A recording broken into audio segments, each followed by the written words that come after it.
Olá, galerinha. Meu nome é Bruno Henrique, sou da Universidade Estadual de Goiás, primeiro período de matemática, e hoje a gente vai falar um pouco sobre a importância dos números. O que são os números? Número é um conceito matemático básico utilizado para caracterizar a contagem, a ordenação ou a medição. A representação dos números é feita através de um numeral, expresso por sons ou escrita. E os algarismos correspondem à simbologia numérica, ou seja, os caracteres que identificam um número. O número surgiu a partir do momento em que existiu a necessidade de contar objetos e coisas, e isso aconteceu há mais de 30 mil anos. Os homens nessa época viviam em cavernas e grutas e não existia a ideia de número, mas eles tinham a necessidade de contar. Qual é a importância dos números em nosso dia a dia? Em nosso dia a dia, os números fazem presentes, nos auxiliando na contagem de quantidades, indicando ordem e código para a organização de informações. Enfim, os números naturais fazem parte do nosso viver, então vamos às atividades. Vamos ler um livro?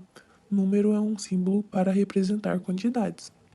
O conceito de número. Diante dessa pergunta, aos poucos as pessoas começam a organizar as ideias e surgem respostas como: é quantidade? É um símbolo? É um símbolo que representa uma quantidade? Em geral, alguém corrige. O símbolo não é um número, é um numeral. E você, qual a sua própria definição de número? Número é a noção de quantidade que idealizamos ao contar, ordenar e ou medir, e numeral é a representação dessa ideia por símbolos, gráfico ou não.